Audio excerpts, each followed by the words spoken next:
اللہ رب العزت نے انسانیت کی ہدایت اور رہنمائی کے لیے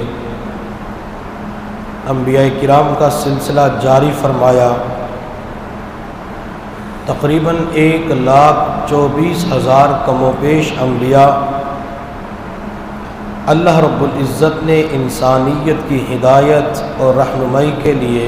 مبعوث فرمائے۔ انبیاء کرام کے اندر جب کوئی نبی اس دنیا کے اندر تشریف لاتا تو پچھلے پیغمبر کا دین منسوخ ہو جاتا۔ اس اصول اور دستور کے مطابق حضرت ابراہیم علیہ السلام کا دین منسوخ ہو گیا جب بعد میں آنے والے انبیاء کرام دنیا میں تشریف لائے۔ تاہم حضرت ابراہیم علیہ السلام کے دین کے کچھ بقایا جات ہیں، کچھ اعمال اور تعلیمات ہیں جو آج بھی ہمارے اس دین محمدی صلی اللہ علیہ وسلم میں زندہ اور تابندہ ہیں۔ حضرت ابراہیم علیہ السلام کے دین کے بقایا جات میں سے سب سے مشہور عمل بیت اللہ کا حج ہے۔ چنانچہ ہم دنیا کے اندر دیکھتے ہیں جب حج کا موسم قریب آتا ہے، لاکھوں کی تعداد میں لاکھوں روپیہ خرچ کر کے لوگ بیت اللہ کی جانب بڑھ رہے ہوتے ہیں اور بیت اللہ کی زیارت، بیت اللہ کا طواف کر کے حضرت ابراہیم علیہ السلام کی یادوں کو تازہ کر رہے ہوتے ہیں۔ حج کے مبارک سفر پہ جانا، حج کے لیے منظوری آ جانا، حج کے لیے تاریخ کا آ جانا، حج کے لیے تیاری کرنا، اس کے اندر بندے کا اپنا کوئی بھی کمال نہیں ہے۔ نہ بندے کے والدین کا کمال ہوتا ہے، نہ بندے کے مال پیسے کا کمال ہوتا ہے، نہ بندے کی قابلیت، استعداد اور صلاحیت کا کمال ہوتا ہے، بلکہ یہ تو پروردگار ذوالجلال کا احسان عظیم ہے کہ اللہ رب العزت نے اربوں کھربوں بندوں کے اندر سے اس بندے کو حج بیت اللہ کے لیے قبول فرما لیا۔ یہ اللہ کا یوں سمجھ لے بہت بڑا انعام، اللہ رب العزت کا خصوصی فضل، کرم اور احسان ہوتا ہے۔ اس لیے حج کے طریقے کو سمجھنے سے پہلے تمام حضرات حج پہ جانے سے پہلے اللہ رب العزت کی بارگاہ کے اندر ایک دعا ہر نماز کے بعد ضرور کیا کریں کہ اللہ ہمارے اس سفر کے اندر آسانی پیدا فرما، اللہ اس سفر کو وسیلہ ظفر بنا دے۔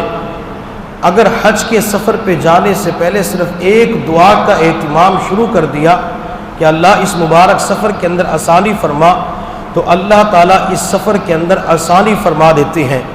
ورنہ حج کا جو سفر ہے یہ مشقتوں والا،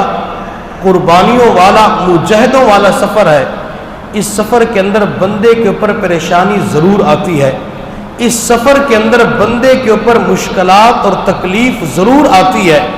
کوئی بندہ یہ دعویٰ کر ہی نہیں سکتا کہ میں نے عمرہ کیا، میں نے حج کیا اور میرے اوپر کوئی مشقت نہیں آئی، میرے اوپر کوئی تکلیف نہیں آئی۔ بعض دفعہ بندہ بیمار ہو جاتا ہے، بعض دفعہ بندہ راستہ بھول جاتا ہے، بعض دفعہ بندہ جب مسجد کے اندر جاتے تو دروازے بند ہو جاتی ہیں یا کسی اور تکلیف کے اندر مبتلا ہو جاتا ہے، تو یہ بندے کے اوپر تکلیف اور پریشانی آتی ہے۔ ایک اللہ والے فرمایا کرتے تھے جس حج اور عمرے کے سفر کے اندر بندے کے اوپر پریشانی آ جاتی ہے تو بندہ سمجھ لے کہ اللہ تعالیٰ نے میرے حج اور عمرے کو قبول فرما لیا ہے۔ جب بھی عمرے اور حج کے اندر مشقت آتی ہے، جب بھی حج اور عمرے کے اندر کوئی تکلیف آتی ہے، بیماری آتی ہے، بندہ بیمار ہو جاتا ہے، بخار ہو جاتا ہے، تو بندہ اس وقت یہ تصور کر لے کہ آج اللہ تعالیٰ نے میرے حج اور عمرے کو قبول فرما لیا ہے۔ تو اس سفر کے اندر جانے سے پہلے سہولت کی دعا ہر بندہ کرے تاکہ اللہ تعالیٰ اس سفر کے اندر سہولت فرمائے، مشقت ان کے اندر مبتلا نہ فرمائے۔ جو حضرات حج پہ جانے والے ہیں، جس دن ان کی تاریخ آ جاتی ہے کہ فلاں وقت انہوں نے حج کے عمرے کے سفر پہ جانا ہے، تو گھر سے نکلنے سے پہلے تمام رشتہ داروں سے معافی تلافی کر کے جائیں۔ دیکھیں غلطی ہر بندے سے ہو جاتی ہے، زیادتی ہر بندے سے ہو جاتی ہے، ظلم ہو جاتا ہے، ناانصافی ہو جاتی ہے۔ تو اگر بندہ غلطی کی معافی مانگ کے چلا جائے، چونکہ اپنے آپ کو معاف کروانے کے لیے جا رہا ہے، اپنے آپ کو گناہوں سے بخشوانے کے لیے جا رہا ہے، اگر اللہ نے بیت اللہ کے پاس پہنچ کے صرف اتنا فرما دیا میرے بندے یہاں تو اپنے آپ کو معاف کروانے کے لیے آ چکا ہے،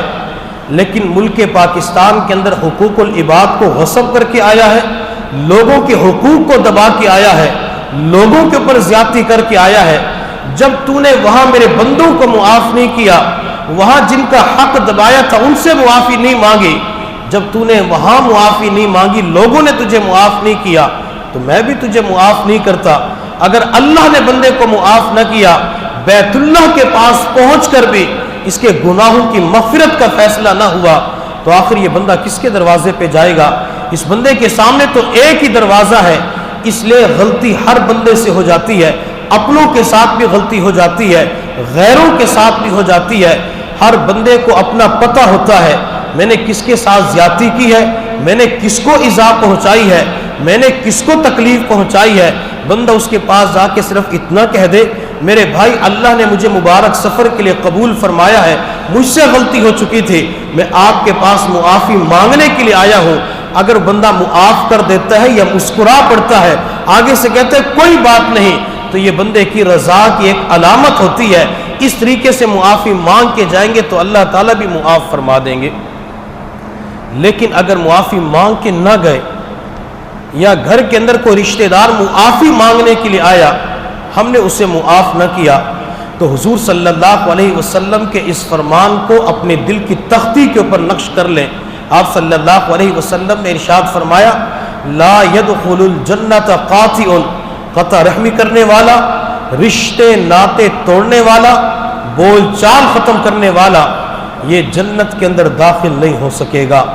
اگر ہم نے کسی کے ساتھ زیادتی کی، بول چال ختم کر لی، وہ بندہ گھر کے اندر معافی مانگنے کے لیے آیا، پھر بھی ہم نے اسے معاف نہ کیا، رشتے ناطے کو بحال نہ کیا، تو اللہ اس کے اوپر جنت کے دروازے کو بند فرما دیتے ہیں۔ جب بندے کے اوپر جنت کے دروازے بند ہو جاتے ہیں تو یہ بات یاد رکھیں،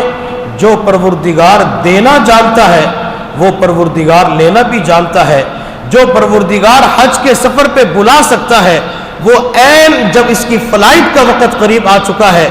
اللہ تعالیٰ اس وقت اسے محروم بھی کر سکتا ہے۔ اللہ تعالیٰ کسی عذر کے اندر مبتلا کر سکتا ہے، کسی بیماری کے اندر مبتلا کر دیتا ہے۔ بعض مرتبہ پاسپورٹ کے اندر کوئی خرابی نکل آتی ہے، یا شناختی کارڈ کے اندر کوئی مسئلہ بن جاتا ہے۔ اب یہ بندہ چند لمحوں کے بعد حج کے عمرے کے سفر پہ جانا تھا،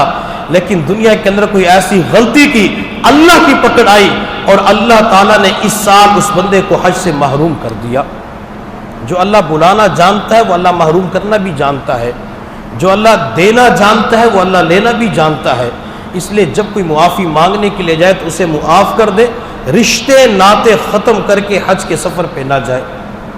رشتے ناطے توڑ کے حج کے سفر پہ نہ جائیں۔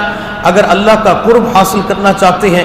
اللہ کی معیت حاصل کرنا چاہتے ہیں، اگر وہاں پہنچ کر روحانی کیفیات کو حاصل کرنا چاہتے ہیں، اگر وہاں پہنچ کر اپنے آپ کو کچھ بنانا چاہتے ہیں، اللہ کا دیوانہ اور مستانہ بننا چاہتے ہیں، تو اللہ کے بندوں کے ساتھ محبت اور پیار کا معاملہ کر کے جائیں۔ جب یہاں پر اللہ کے بندوں کے ساتھ محبت اور پیار کا معاملہ ہوگا تو وہاں بھی اللہ کی سچی محبت آپ کو نصیب ہو جائے گی۔